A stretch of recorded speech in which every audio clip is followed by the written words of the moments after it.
What goes on at the home inspection? Hey everybody, it's Brian over at Showcase Agency. If you're going to buy a house, you might be considering getting a home inspection. Karen and I, we always think that's a great idea, so we always recommend it. On this video, what I'm about to show you, we actually go on site for a home inspection. So we're going to meet our buyers, Ricky and Anna, at the house that we're in contract on that they're going to buy. And Karen and I are there and we're meeting with them, and also Shiloh, their inspector. So let's check out what Shiloh has to say about the home that they want to buy.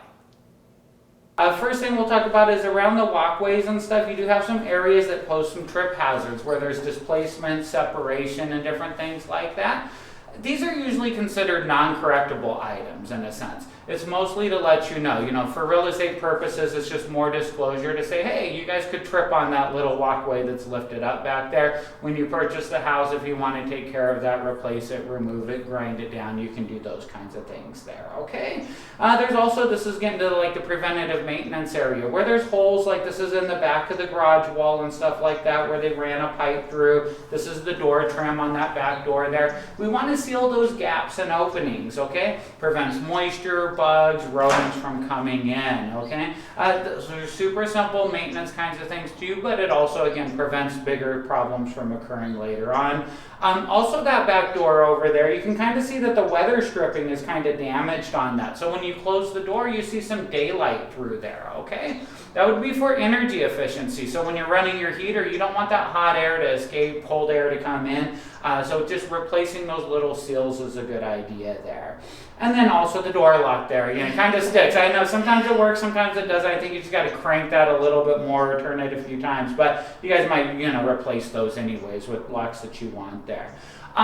There's one window screen in the bathroom that was missing. I actually saw it underneath the kitchen sink there, but it did have a tear in it, just to let you know there. Small thing. Also the patio cover. Looks like they redid the roof on the patio cover. They didn't finish painting it though, okay? So wood that's on the exterior, we want to protect it with either staining or paint that goes there. So it's been partially painted, but there is a lot of bare wood. Bare wood could just lead to problems where you get termites, moisture damage, and stuff like that. So this is at the front of the driveway, so this will be something that you kind of want to monitor, maintain, and make improvements as needed. So you have a reverse grade lot on your driveway where all the water kind of slopes back towards the garage area. You guys live out this way now? No? Okay. So out in this way, in this area, you kind of get like you don't get much rain, but sometimes you get those monsoon storms that come through, okay? Some heavy rains. So you guys might find that you get some pooling that happens in your driveway, or during heavy, like desert rainstorms, you might get moisture that pushes into the garage area there. So in the future, if you do experience problems and stuff, you might have to put a channel drain or something, or make a more defined slope, or just things to improve the drainage around the house.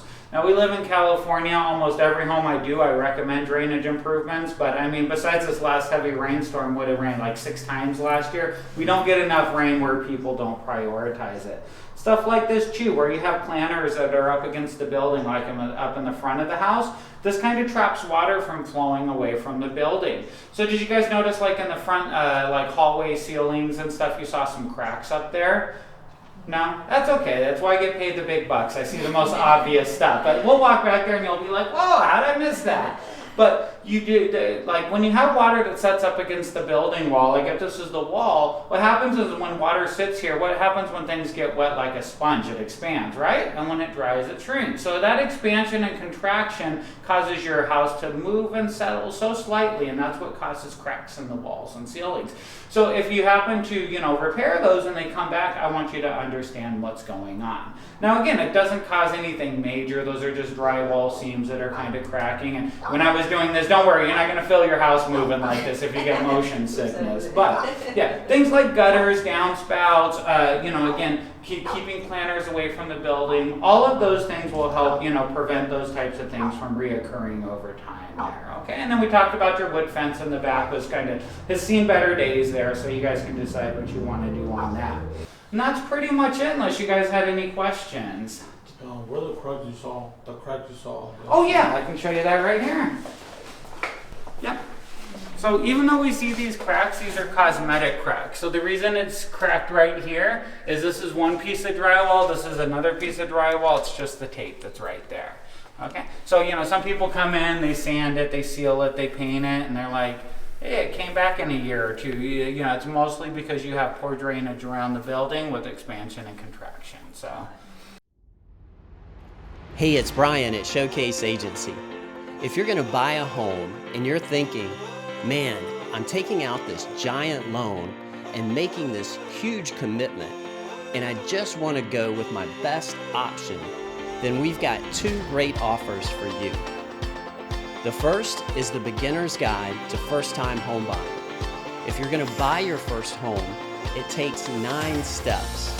9 steps to go from renting to owning. This comprehensive guide covers all 9 steps in detail.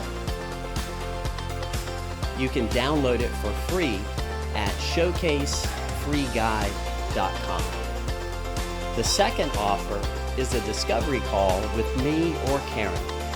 Either of us can answer every question you have about buying your first home, and we can direct you to additional resources we're sure you'll find helpful. There's no pressure, no sales pitch, there's no obligation or hassle. You can sign up at showcasecall.com. And just because it's another 6 months or a year before you're ready to buy, that doesn't mean you shouldn't be thinking about it now and planning ahead. Pick up our free guide for first-time homebuyers at showcasefreeguide.com and schedule a discovery call so we can go over your plans and timeline together. We can answer all of your questions, and we'll send you links to additional resources you'll find helpful. Go to showcasecall.com.